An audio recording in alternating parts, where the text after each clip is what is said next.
So how would you introduce yourself? It's interesting. I'm going to answer that a couple different ways. If I'm introducing myself to someone in the industry or someone who knows hospitality or hotels, it's simple. As a field director of sales and marketing, I oversee the sales efforts and results for a portfolio of hotels. When someone like yourself knows the industry, but for people outside the industry, they really just don't understand what salespeople do in hospitality. I Mhm. mean, even if they've booked a hotel for their kid's wedding Yeah. or a family reunion, or they even travel for business. I think people don't really understand what hotel sales does.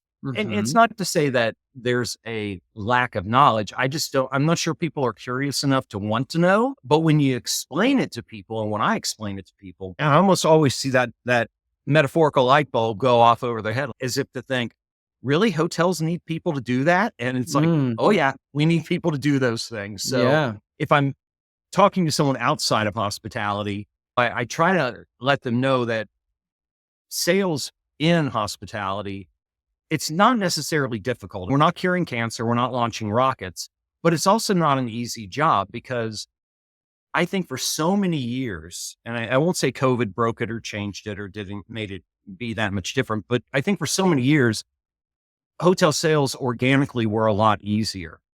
But when we started to see heavy intermediation by the online travel agencies, when we started to see a procurement mindset from travel buyers, your travel managers, your VPs of purchasing, that and all those things, Josh, 9/11 changed the landscape. COVID clearly changed the landscape, the financial crisis in 2008.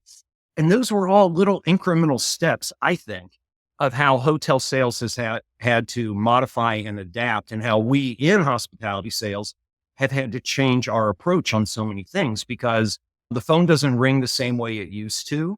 A big part of what we do is I call it dialing for dollars, right? You're Mhm. picking up the phone and you're calling a potential customer. Well, at this point, you're lucky if you get someone to actually answer the phone.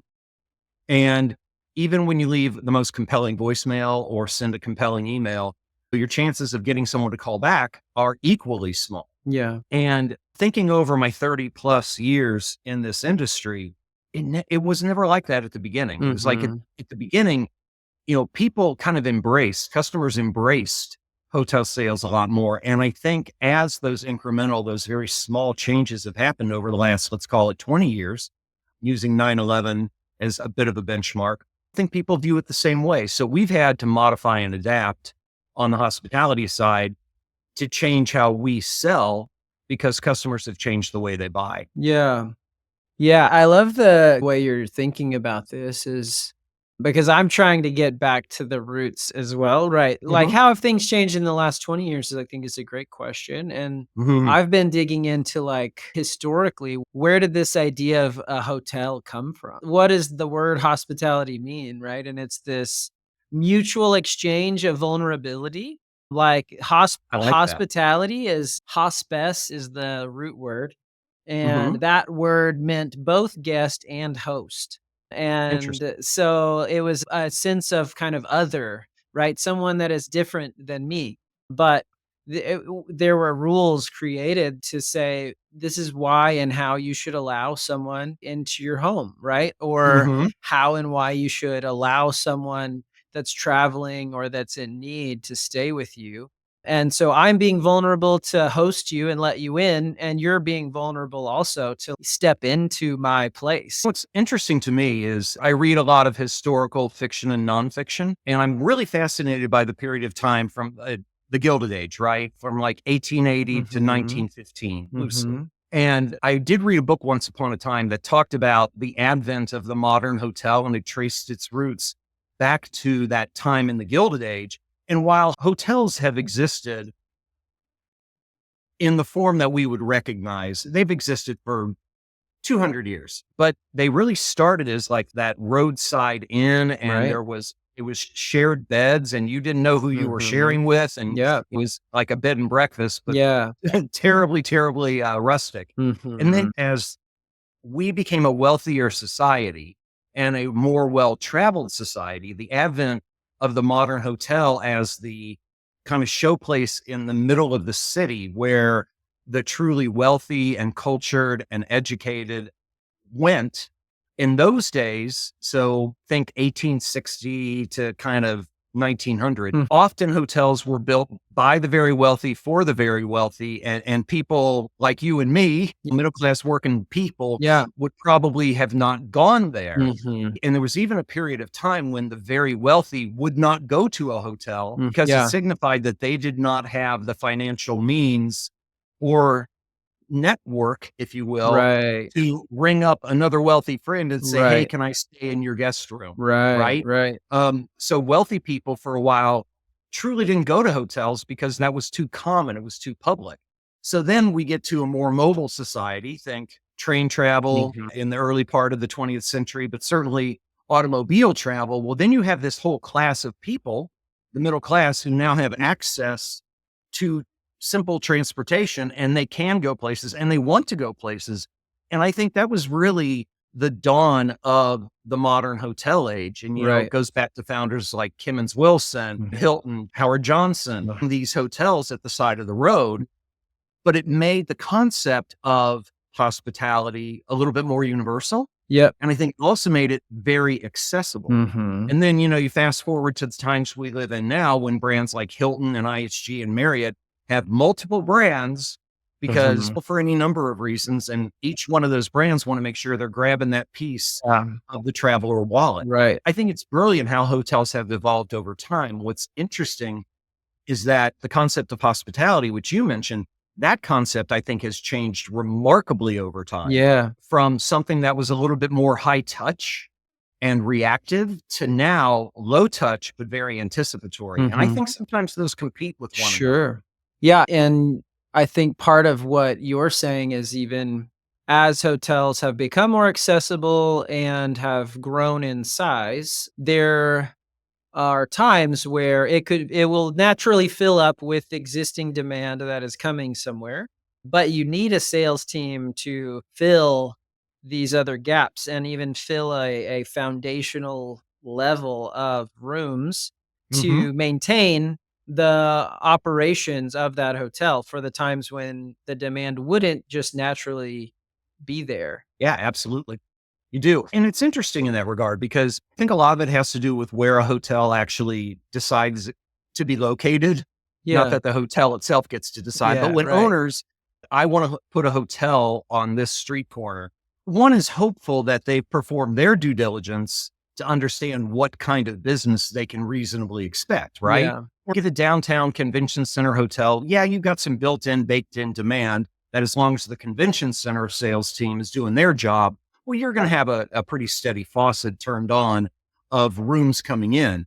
You get your typical interstate hotel, right? Well, depending upon where it is on that interstate between city A and city B, yeah, you can expect there's going to be some baked in demand, travelers being hypermobile and really guests in general, thinking business travelers, that typical road warrior who may be going on a 3 city circuit tour to visit his businesses, Right. they're going to choose that roadside or that interstate hotel. I think when we get into an urban environment, a suburban environment that doesn't have one stable demand generator or one stable revenue source, I think that's a time when sales becomes absolutely fundamentally critical to getting that baseline of occupancy that helps the hotel financially remain open Mm. and a good investment for the owners. Yeah. So what are the things you do? So I know even as you're describing what your role is, you've got an area, a group of hotels that you support from a sales perspective, meaning each hotel has their own team of salespeople, and your role is to help that sales team be more effective at their role, I would assume. Is that how you Yeah, would describe that? absolutely. Yeah, absolutely. The hotels that I oversee are the select service and extended stay variety. So in most cases, we have one salesperson Hmm. doing all the work, and that's okay because with specific or with low enough key count, you can have a one man band in Yeah. those buildings. But even if it is one person, I view my job, Josh. Um, well, first I'll tell you what I don't do, Okay. and that's I do not micromanage. I believe in any organization, and certainly my organization feels this way and feels very strongly. If we do the right job hiring someone, then it becomes more about collaboration and oversight versus day to day, touching base with the salesperson to make sure they're doing all the right things, right? Mhm. So I make it a point to have regular touch points with my sales professionals, but I tell them when I came on board, because I have a couple sales folks who predate me in their position or predate me in my position, I should say. But I tell new people when I bring them on, I'm like, look, I'm here if you need me and we're going to talk on a regular basis, but I am not going to call you every day to see what you're doing. Mhm. Here are the expectations. And I think as long as we're clear with expectations, Yeah. this conversation becomes much easier. I can Yeah. say, look, here's the budget. Here's the revenues that need to be brought in. Here are the segments from which you should be getting business. Here are the tools and resources and platforms and programs to help you get that business. And then I'm pushing them out the door. Go get business. Right now, I think in the life cycle of every hotel, you're going to have times when, a demand generator closes or business contracts or you get a new competitor who starts eating your lunch, right? Those are the dynamics of the industry in which we work. So in those particular cases, I am going to lean in a little bit more. And I don't do that because I feel like I have to. I do it because I want to. One of the benefits, I think, of having been in this industry for as long as I have and selling for as many years as I've seen a lot of up cycles and I've seen a lot of down cycles. And one constant through all of that was the need for sustained proactive sales activities or dialing for dollars or soliciting, however you want to kind of word that out. The need for a sales professional to constantly be mining for new business, whether it's new business, new account, new business, existing account, that has never gone away. Yeah. And I know from my days in training, because for a few years of my career, I worked in corporate training for Marriott. Mhm. That was a very big part of our overall training mantra. And a lot of the classes that I delivered, it was about, okay, you found this business. What are you going to do to go get more? Right. And it's not such a difficult concept, but it's not practiced often enough. I think a lot of times, and if there's one thing I could wave the magic wand and change, it would be fostering a constant hunger for more. And it's not to say that salespeople have gotten lazy or complacent, but I think sometimes we get that account and it's sunshine and roses and happiness and the hotel's making money. And yeah, that's great. But is there more? Is there more? And I relate myself back to a period of time when I was a general manager Mhm. of a residence inn. And we had a beautiful piece of base business, Josh. It was like the dream extended stay business. Sales training, 10 classes a year, 15 people, 30 nights. Great Mhm. business, Yeah. right? And we nurtured it and we loved it and we took care of it. And it was a great customer. Then one day I was meeting with the guy in charge, Tom Doyle, never forget him. He's etched into my mind. Yeah. And I said, Tom, I know we've been hosting your initial sales training, but are you responsible for any more sales training? And it's funny. Tom was the consummate salesperson. He sat back and he crossed his arms and he says, Mike, I have been waiting for 5 years for your hotel to ask me that question.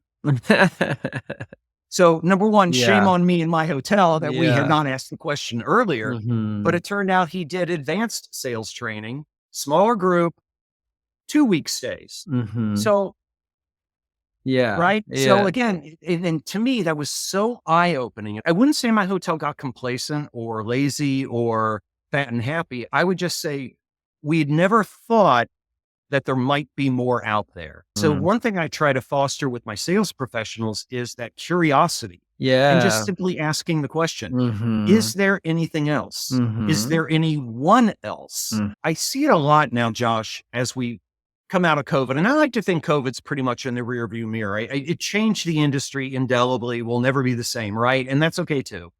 But I think one thing that changed is once we found the business, we're holding on to it real tight because we don't want to lose it.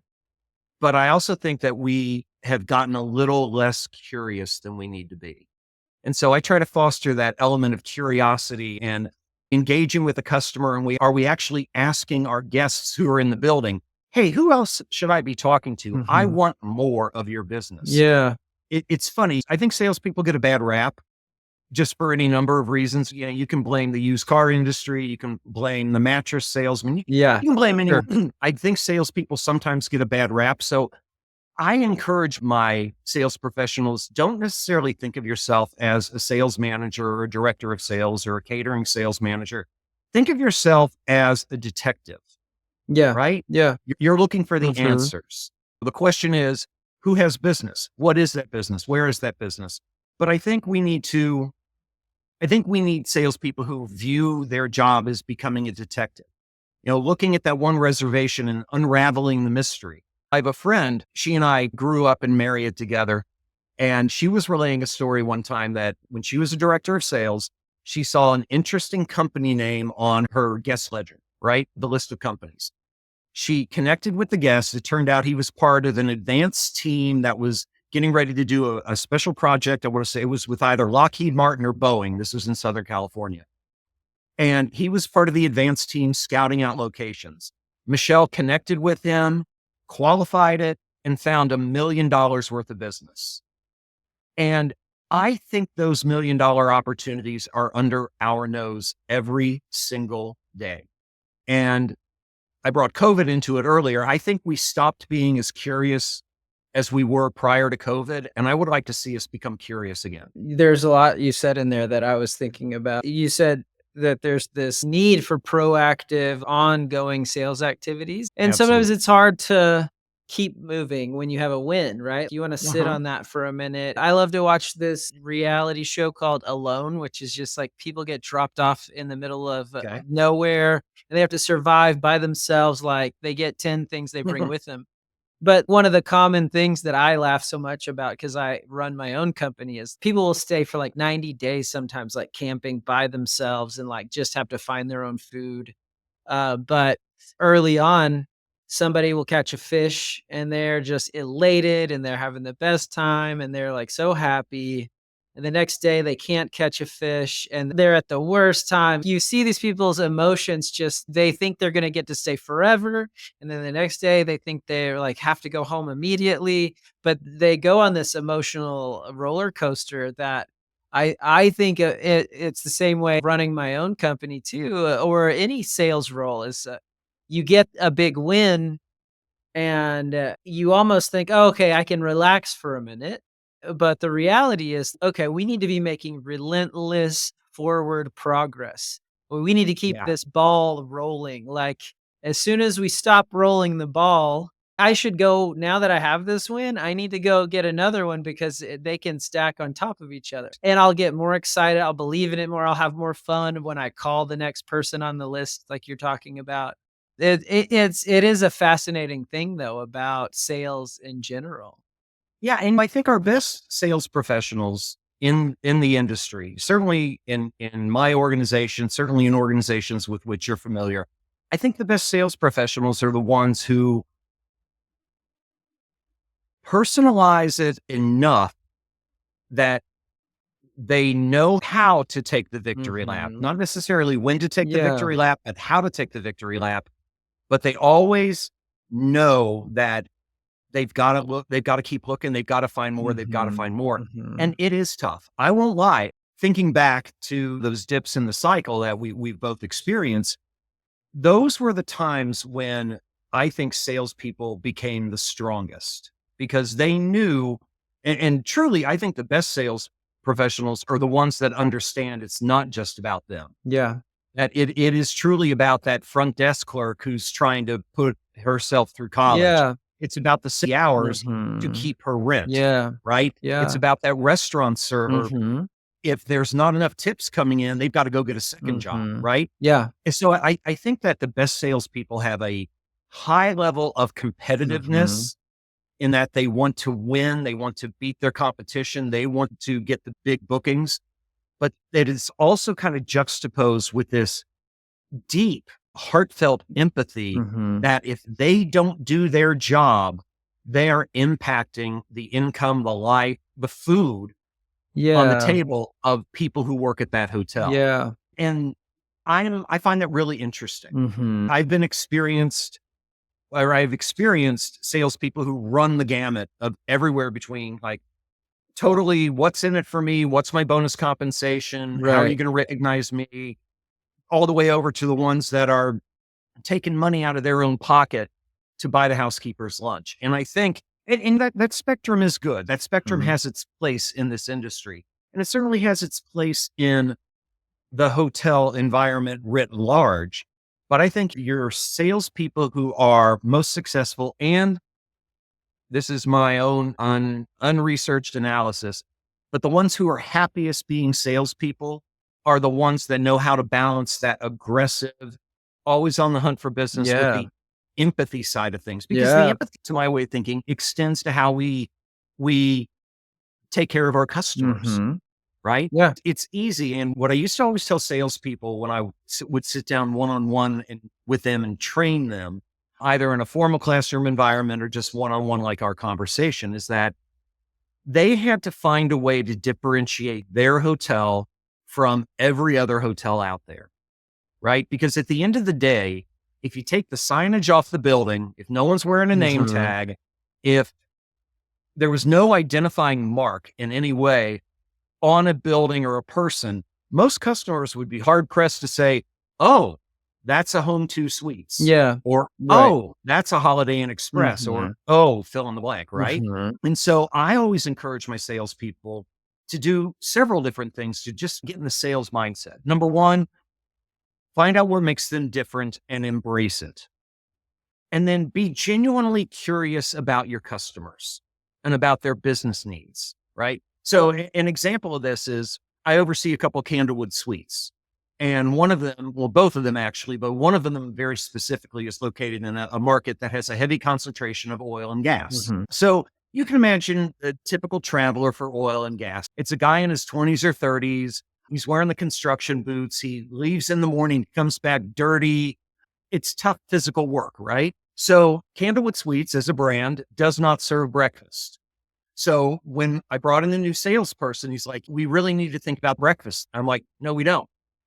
Your brand doesn't do that.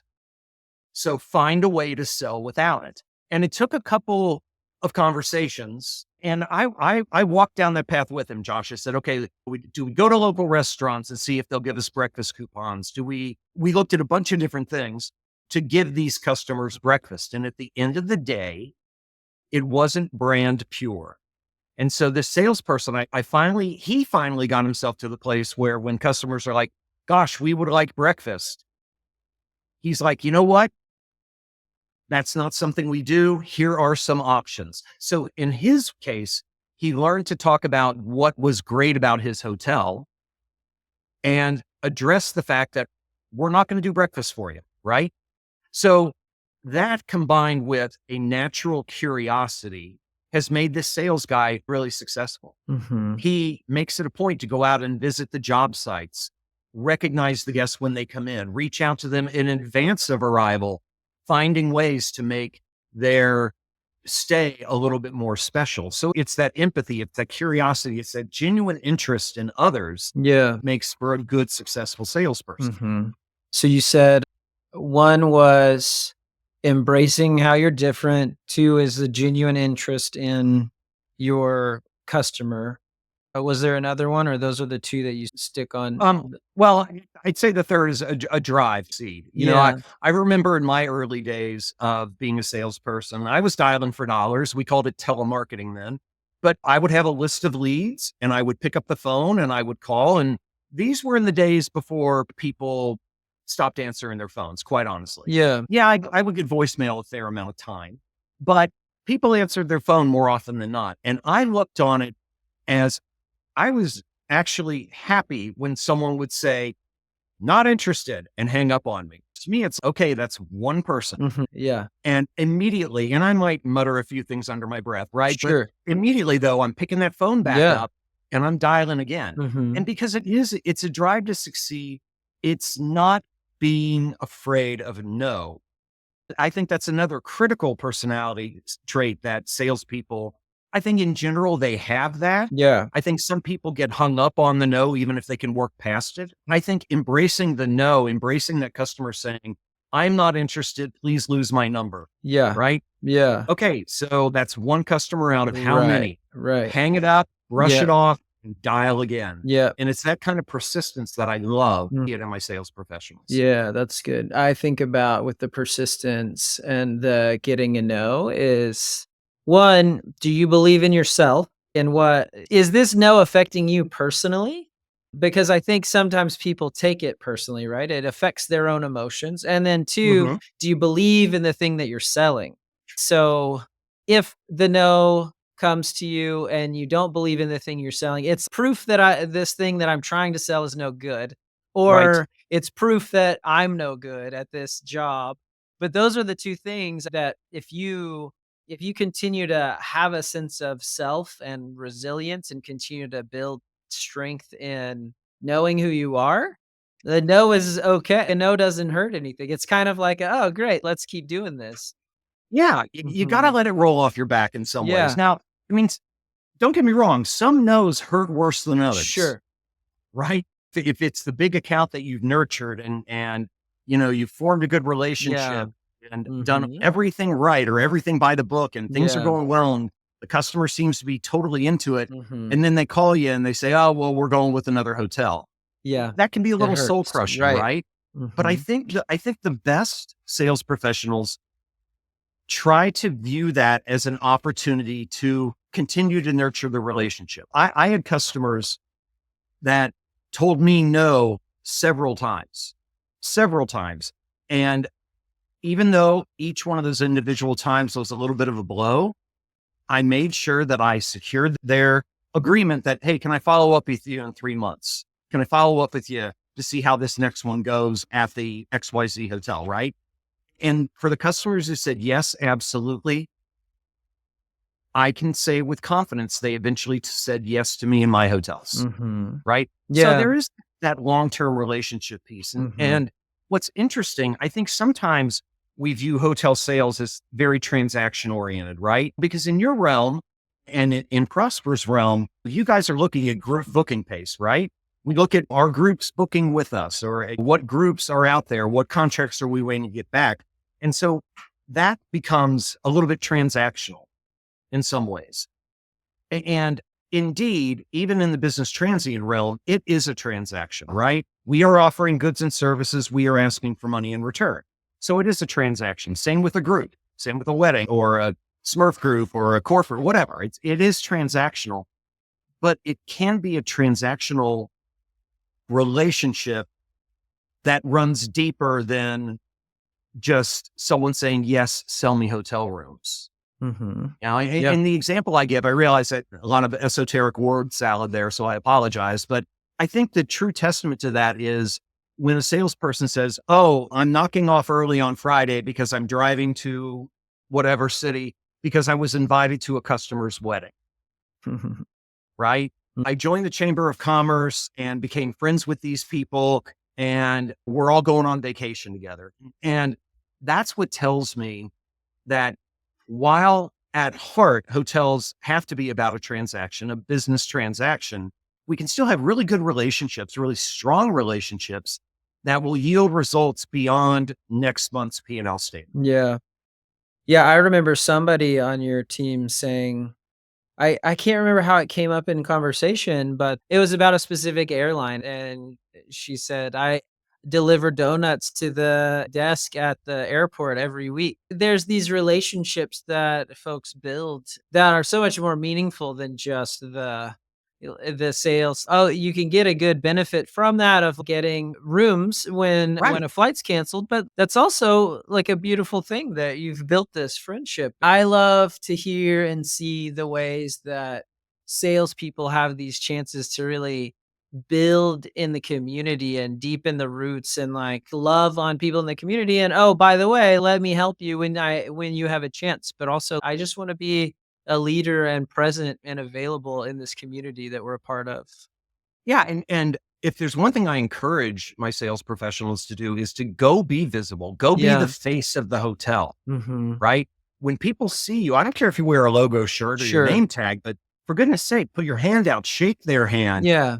show that genuine interest, Mhm. sincere, genuine interest in that customer, right? Yeah. I think it's just, it's so critical. And what's also interesting to me is, again, I'll say midway in my sales career, as I was doing sales training, a huge focus is getting to the decision maker, right? And I'll try not to go down too many paths with this because once upon a time, I think more hotel buying decisions were centralized. And now I think they're terribly decentralized. So we would admonish people, go find the decision maker. That's great. And you want to find that decision maker. But, sometimes I know in one case for me in particular, I made friends with the security guard at the desk of an office building. Mhm. And it was a single tenant office building, it was their headquarters. And I made friends with the security guard. And I did that same thing that you just described. Like once every 2 weeks, I'd take some treats over and I'd walk in and we would have an honest conversation. And I was open with her about that. I said, I just want to get a better idea of who is coming into this building so I can find their business and put it into my hotel. So there has to be an element of honesty and Yeah. element with it. But I didn't walk in every 2 weeks and say, okay, tell me what you know. Right. I would just walk in and drop off some treats. We'd have a 5-minute conversation. I might say, hey, anything new? And I would move on. But she had my phone number. And when a subcontractor group came in from a third party, I knew about it and I was able to get the business. So again, I think that goes back to some of the elements. It's the curiosity, it's genuine interest, it's forming personal relationships, Mhm. it's being hungry Yeah. and taking the victory lap when you can, but make it one lap, please, not Yeah. two or three. Yeah.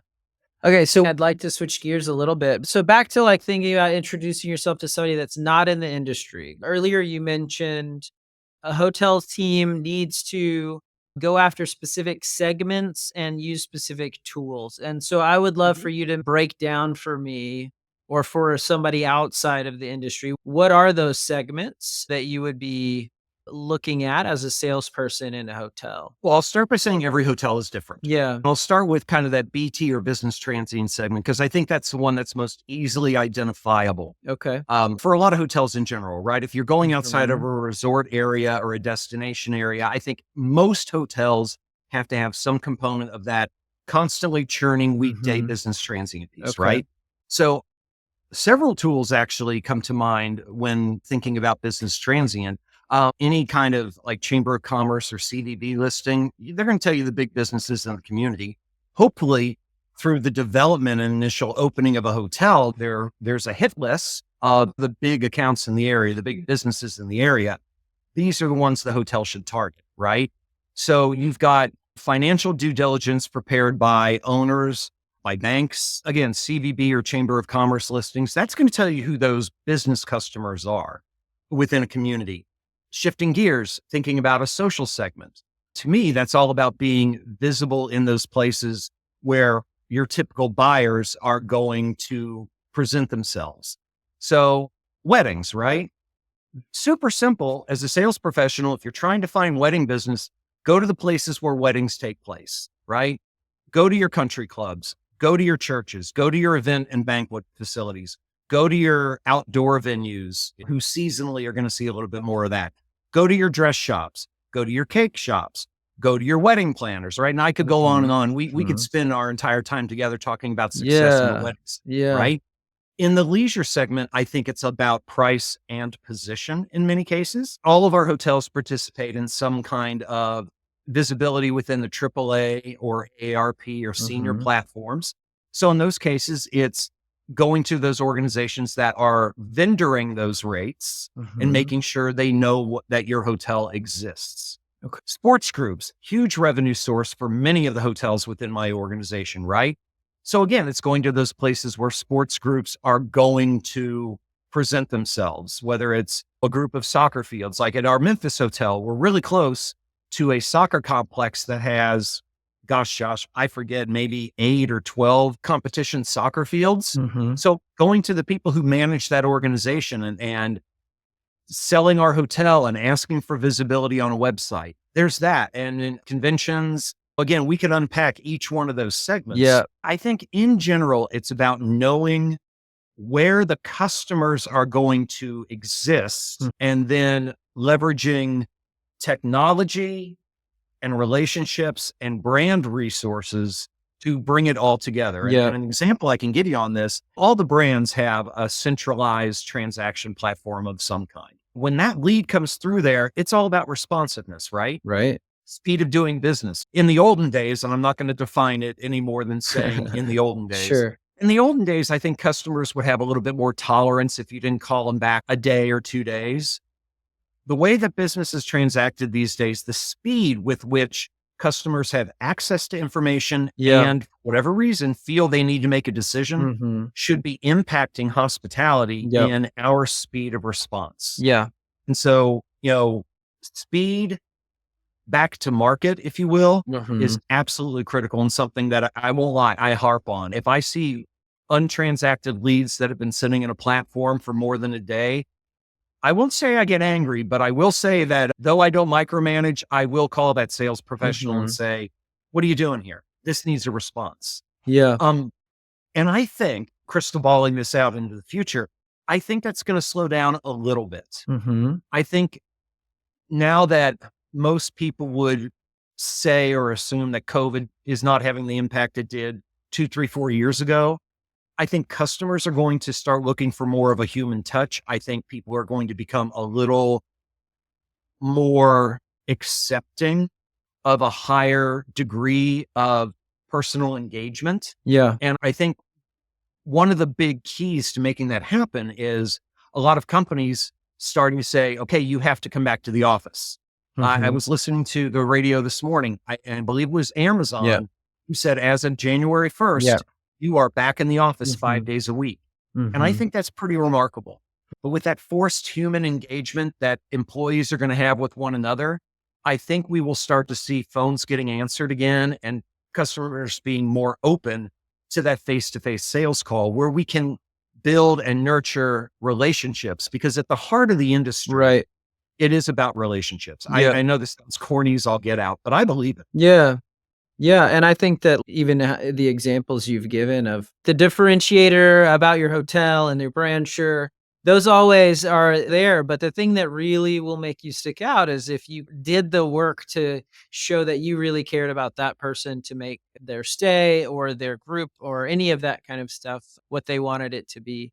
What's interesting about that is I've seen the hotel industry kind of move in that direction of that personalization piece more than we ever have, right? There's the pre arrival email. I stayed in one of our hotels earlier this week, and because they had my mobile number in my honors Mhm. profile, I got a text after I checked in. And no, it wasn't after I checked in, it was the next day. And I got a text from the FOM saying, "Are you enjoying your stay?" Now, I know it was auto generated. I'm smart enough to get that. I know it was auto generated, but I truly believe that when brands do that, they are showing that sincere interest and they're trying to gather that guest feedback and improve the guest experience for everyone. Yeah. All of that is noble and good and necessary. And it's where we're going in the industry. So we better embrace it, right? I think what we could get back to is bringing more of the human element into that. And I think Mhm. sales is perfectly Yeah, poised to do that, to absolutely. show that sincere interest and that Mhm. genuine caring. And this gets back, Josh, actually to what you said earlier at the top of our talk about hospitality and how that is defined and in both people being open and maybe a little bit vulnerable. Mhm. And I think that salespeople at heart, when they are vulnerable in that way, I think that's what makes them successful. Mhm. Yeah. Because they wanna know that the people that they're bringing are going to have a good time. They wanna know that they're gonna look good to their boss, right? These little things you can get to as a salesperson and have a conversation of, "Hey, let me better understand what you're trying to accomplish, and then I can show you why will be a good fit," right? But that personalization doesn't happen when it's just about immediate response of, like, your rates and availability. It's much Yes. more about, "Here's how I'm gonna help you be successful in what you want." I totally agree with you. Like, in the age of speed and automation, there is still a movement toward and a desire for connection and authenticity. and someone that really cares. And I think that's what your sales team is for and what they do so well. Yeah, well, thank you. It's interesting you should say that because I've traveled a lot over the course of my career, and the most memorable hotel experiences I ever had nothing to do with the comfort of the bed or how crisp the bacon was the next morning Mhm. or the rate I paid or any of the stuff and any of the like table stakes, right? We talk about brand standards, I think in terms of table stakes, right? You've Yeah. got to execute the basics well, Mhm. flawlessly, one would Mhm. say. But the most memorable stays I ever had, and I carry them with me to this day, are the ones where someone showed a sincere interest in me, Yeah. right? Because business travel is grueling. It's Mhm. absolutely positively grueling. Has it gotten better? I don't know. But I can tell you that when a traveler has that kind of experience of that sincere interest, that sincere caring Mhm. about a customer, and Yeah. number one, it can't be faked. Yep. I don't believe That's that right. it cannot be faked at all. When it Yeah. is genuine and sincere, I don't want to go so I don't want to say life changing, but it's something you don't forget. Mhm. Yeah.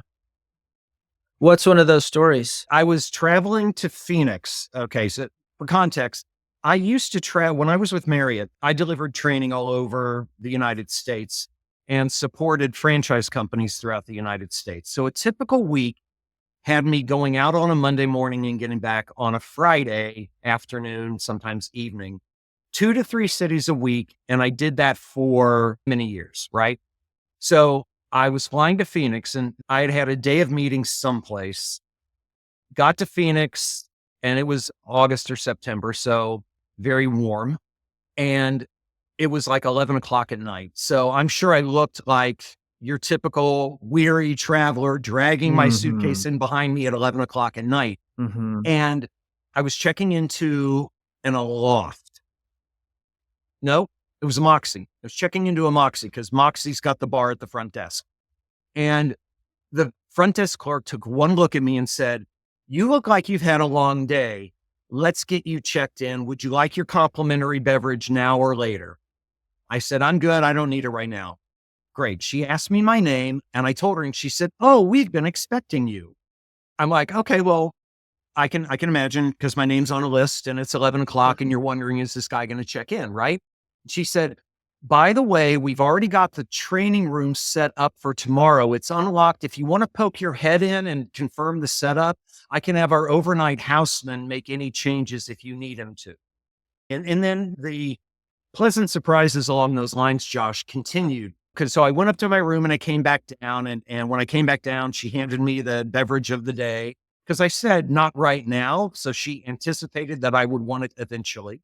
But I went up, threw my bag down, came back down, checked out the training room. And the surprise and delight happened the next day, right? So I came downstairs at around 7 o'clock to do my final setup. The meeting room attendant was in there setting up the breakfast, came right over, introduced herself, shook my hand. "You must be Mike. We are so excited to host this training class," right? And I was in that building less than 24 hours. Mm. And this happened to me probably 10 years ago. Mhm. And the reason I remember it is someone or several someones at that hotel had to have sat down with staff members and said, "This dude is coming in from Marriott. Here is why he is coming in. We don't know when he is coming in. Let's make it right for him." Right. Mhm. And every touch point I had with a staff person at that hotel in the less than 24 hours, because it was a one Yeah. day training class, started at 9, ended at 4, and I Mhm. was out on the red eye that night out of Mhm. Phoenix. Right. And literally everyone with whom I came in contact was delightful and they seemed to love their job. Yeah. But that told me that's a culture inside that hotel. And you can Mhm. feel it. I know you travel a lot too. You can feel it when you get into a hotel. Mhm. Yeah, when you can see that it's an interesting paradox, right? Of like people, they've planned ahead. They are usually more prepared than others, but then because they're more prepared, they have more space, like in the immediate, to be Hmm. present, right? Like, I'm looking you in the eye. I'm grateful for you being here. We've got this taken care of. versus other places where the culture can be frantic and you can feel lost in all of that. I feel like with travel, I get lonely. There's like people all over, all around me, and no one's making a real connection. And I probably don't want to talk to someone on the plane either, but I do appreciate when someone does make the space and the time to like genuinely connect. The big Mhm. change I've made since COVID is now when I travel, I purposefully do not listen to music, Mm, right? Even though I've been in the Atlanta airport more times than I can count, yeah. I know what it sounds like. I know what it smells like. I know it, right? You could Mhm. say that for a lot of airports, as could you. But what I found since I started taking out my headphones and not listening to music is I'm just more aware of what is happening around me. And even Yeah. if it's there to people watch, but I just think that because travel is lonely, you're absolutely correct. Travel can be lonely. That small little connection with someone in the line at In-N-Out Burger in Mhm. the Los Angeles airport, right? Mhm. Even that 5-second engagement, Yeah. you just never know how you might be surprised Yeah. or how you could impact someone's life. Mhm. And I know it sounds really strange, but I think hospitality can impact people's lives for Yeah. the better as Absolutely. long as we practice true hospitality. Yeah. Right. That's good. Well, That I was I great. cannot tell you how much I have enjoyed this. I Yeah. feel like I babbled a lot, but I hope they understand that hotel sales can be so many different things and it can foster so many different emotions, but it can truly be a joyful experience. And Mhm. honestly, that's why I've stuck around as long as I have, because Mhm. I believe that hotel sales does function as a critical role overall Yeah. in the hotels. But I think thinking more broadly, I just think hospitality sales has a way of enhancing people's lives. I Yeah. know it sounds cheesy, I but love that's it. me. I That's how I believe it feel. too, man. All right. That's right. I Well, love thanks, it. Josh. Thank you. Take care now. All right. I'll see you soon.